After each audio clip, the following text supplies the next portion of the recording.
আমার ক্লাসে সবাইকে স্বাগত। আজ আমরা ক্লাস 5-এর আমার গণিতের 220 পৃষ্ঠায় সমকোণী ত্রিভুজ সম্বন্ধে কতগুলো বিষয় আমরা জানতে পারবো। এখানে দেখো কতগুলো শূন্যস্থান আছে, এই শূন্যস্থানগুলো পূরণ করব এবং এই শূন্যস্থানগুলো পূরণের মাধ্যমে আমরা ত্রিভুজ সম্পর্কে কতগুলো তথ্য জানব।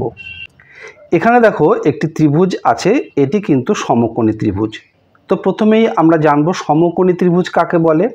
যে ত্রিভুজের একটি কোণ সমকোণ। সমকোণ মানে কি? সমকোণ মানে হলো 90 ডিগ্রি কোণ। এই ত্রিভুজটিকে যদি তোমরা দেখো, এই যে বি কোণটি আছে, এ বি সি কোণ, এই বি কোণটি কিন্তু সমকোণ, অর্থাৎ এই কোণটি 90 ডিগ্রি কোণ। তো আমরা সব কিছুই জানবো। প্রথমেই দেখো এখানে একটি ত্রিভুজের সিম্বল আছে, এবিসি ত্রিভুজ। এর এবি বাহু সমান কত সেমি সেটি আমাদের মেপে এখানে লিখতে হবে। তাহলে চলো প্রথমে আমরা এই মাপজোপগুলো করে ফেলি। এখানে বলেছে এবি বাহুর দৈর্ঘ্য কত বের করতে। এবি হলো এই বাহুটি এবি। তাহলে এই বাহুটির দৈর্ঘ্য আমরা যদি সেন্টিমিটারে মাপি, দেখো এই বাহুটির দৈর্ঘ্য আছে 5.4 সেন্টিমিটার। আমরা এখানে লিখি 5.4, না আমরা বাংলায় লিখি 5.4 সেমি, কারণ সব কিছুই আমরা বাংলায় করছি যখন আমরা বাংলায় লিখি। এবার বিসি বাহুর দৈর্ঘ্য, বিসি বাহু হলো এই বিসি, এই বাহুটির দৈর্ঘ্য কত। তো আমরা স্কেল দিয়ে যদি মাপি, আমরা দেখতে পাচ্ছি এই বাহুটির দৈর্ঘ্য হলো 7 সেন্টিমিটার। আমরা লিখি 7 সেমি। আর এবার এসি বাহুর দৈর্ঘ্য, এসি হলো এই বাহুটি, এই বাহুটি যদি আমরা মাপি আমরা পাচ্ছি, দেখো 8.8 সেমি। এই বাহুটির দৈর্ঘ্য হলো 8.8 সেমি। এইবার এই দৈর্ঘ্যগুলো আমরা এখানে লিখি। এবি বাহু হলো 5.4, বিসি বাহু 7 সেমি, আর এসি বাহু হলো 8.8 সেমি। আমরা মেপে ফেললাম বাহুগুলোর দৈর্ঘ্য। এবার দেখো এবি, বিসি এবং এসি, এই তিনটে বাহুর দৈর্ঘ্য কিন্তু অসমান। প্রত্যেকটি বাহু কিন্তু আলাদা আলাদা দৈর্ঘ্যের, তাই আমরা এখানে অসমান লিখলাম, অসমান।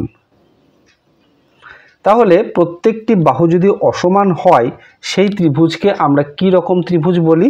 সেই ত্রিভুজকে আমরা বিষমবাহু ত্রিভুজ বলি। তাই এই যে এবিসি ত্রিভুজটি, এবিসি, এই ত্রিভুজটি একটি বিষমবাহু ত্রিভুজ। এই পর্যন্ত আমরা বুঝতে পারলাম। এইবার দেখো বৃহত্তম বাহুর দৈর্ঘ্য, অর্থাৎ সবচেয়ে বড় বাহুটি কোনটি? এসি বাহু। এই বাহুটির দৈর্ঘ্য হলো 8.8 সেমি। এখানে 8.8 সেমি আমরা লিখলাম। এবার কোণ মাপতে হবে, চাঁদার সাহায্যে মেপে দেখলাম। কি দেখছি? এবিসি কোণ, অর্থাৎ এবিসি এই কোণটি, এই কোণটির মান কত সেটি আমরা চাঁদার সাহায্যে যদি মাপি, দেখে নিই কত পাওয়া যায়। যদিও আমরা জানি এই কোণটি 90 ডিগ্রি হবে, দেখো আমরা চাঁদার সাহায্যে মেপে দেখো এই কোণটির মান 90 ডিগ্রি পাচ্ছি। এই যে দেখো 10, 20, 30, 50, 60, 70, 80, 90, এই কোণটির মান হলো 90 ডিগ্রি। এটি হলো সমকোণ। তো এটি আমরা লিখলাম 90 ডিগ্রি কোণ। এটিকে আমরা বাংলায় লিখব 90 ডিগ্রি। এইবার দেখো এসিবি, অর্থাৎ এসিবি, এই কোণটির মান কত। এই কোণটি আমরা চাঁদার সাহায্যে যদি মাপি, দেখো এই কোণটির মান আমরা পাবো 30, 35, 38। এই কোণটির মান হলো 38 ডিগ্রি। এইবার বিএসি, অর্থাৎ বিএসি, এই কোণটির মান, এই কোণটিকে যদি আমরা মাপি, তাহলে এই কোণটির মান কত পাবো? এই কোণটিকে মাপলে দেখো আমরা এর মান পাচ্ছি 40, 50, মোটামুটি 52 ডিগ্রি। আমরা লিখি এটি হলো 52 ডিগ্রি কোণ। তাহলে আমরা পরপর লিখি এসিবি, এসিবি এটি হলো 38 ডিগ্রি কোণ, আর বিএসি কোণটি হলো 52 ডিগ্রি কোণ। তো প্রত্যেকটি কোণের মান আমরা বের করে ফেলেছি। এবার দেখো এবিসি কোণ, এবিসি হলো এই কোণটি 90 ডিগ্রি। তারপরে এসিবি, এসিবি হলো 38 ডিগ্রি। আর বিএসি হলো 52 ডিগ্রি। তো এই তিনটি কোণকে যদি একত্র করি অর্থাৎ এই তিনটি কোণের সমষ্টি কত হবে? 90। এখানে 38 আর 52 মিলে হলো 90, অর্থাৎ 180 ডিগ্রি। দেখো তিনটি কোণের মান, ত্রিভুজের তিনটি কোণের সমষ্টি সবসময় এই 180 ডিগ্রি হবে। প্রত্যেকটি ত্রিভুজ, সে যে কোনো ত্রিভুজই হোক না কেন, সেই ত্রিভুজের তিনটি কোণের মান কিন্তু 180 ডিগ্রি হবে। এবার দেখো এখানে বলেছে মাপ নিয়ে পেলাম এবিসি একটি, এখানে একটি কোণ সমকোণ, অর্থাৎ এই ত্রিভুজের একটি কোণ সমকোণ অর্থাৎ 90 ডিগ্রি কোণ। তাই এটি হলো একটি সমকোণী ত্রিভুজ, সমকোণী ত্রিভুজ। এবার আরেকটি বিষয় দেখো, এই যে উপরে যে ত্রিভুজটি নিয়ে আমরা আলোচনা করছি, এই এবিসি ত্রিভুজটি কি সমকোণী সমদ্বিবাহু ত্রিভুজ? যুক্তি দাও, যুক্তি দিতে বলেছে।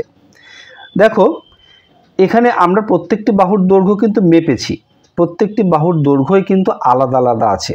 তাই এটি কিন্তু সমদ্বিবাহু হবে না, কারণ সমদ্বিবাহু যদি হতে হয় তাহলে দুটি বাহুর দৈর্ঘ্য একই রকম হতে হবে, অর্থাৎ সমান হতে হবে।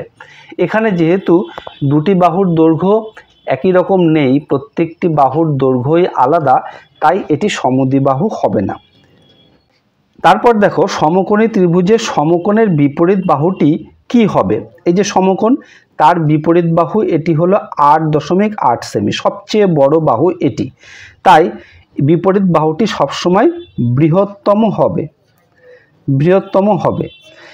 আর সমকোণী ত্রিভুজের বৃহত্তম বাহুর নাম অতিভুজ, অর্থাৎ এই বাহুটি হলো অতিভুজ। এই সমকোণের বিপরীতে যে বাহুটি থাকবে সেই বাহুটিকে আমরা কি বলবো?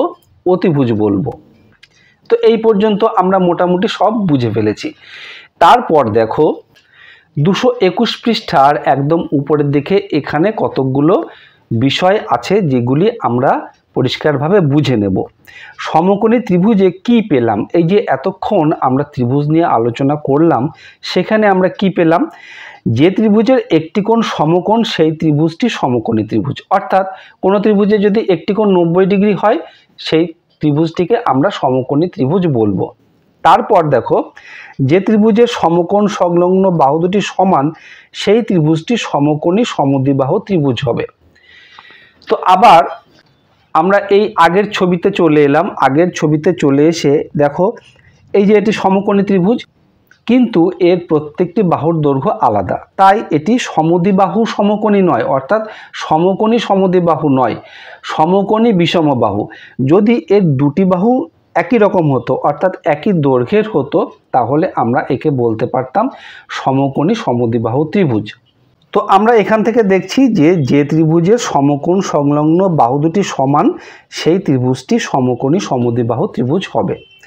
তারপর দেখো সমকোণী ত্রিভুজের সমকোণের বিপরীত বাহু বৃহত্তম এবং ওই বাহুর নাম অতিভুজ। একটু আগে আমরা দেখলাম যে সমকোণের উল্টো দিকে যে বাহুটি আছে সেটি সবচেয়ে বড় হবে এবং তার নাম হবে অতিভুজ। তারপর দেখো ত্রিভুজের তিনটি কোণের সমষ্টি 180 ডিগ্রি। এটি আমরা আগেই জেনে গেছি যে যেরকম ত্রিভুজই হোক না কেন, সমদ্বিবাহু হোক, সমবাহু হোক, বিষমবাহু হোক, যে ত্রিভুজই হোক না কেন তার তিনটি কোণের সমষ্টি কিন্তু 180 ডিগ্রি হবে। আশা করি এর প্রত্যেকটি বিষয় তোমরা খুব ভালোভাবে বুঝতে পেরেছো। ভিডিওটি ভালো লাগলে অবশ্যই একটি লাইক করো আর তোমার বন্ধুদের মধ্যে শেয়ার করে দিও, তাহলে তোমার বন্ধুরাও শিখতে পারবে। আর এই রকম ভিডিও আবারও পেতে চাইলে চ্যানেলটি সাবস্ক্রাইব করে রেখো। খুব ভালো থেকো, দেখা হবে আবার পরের ভিডিওতে। ধন্যবাদ।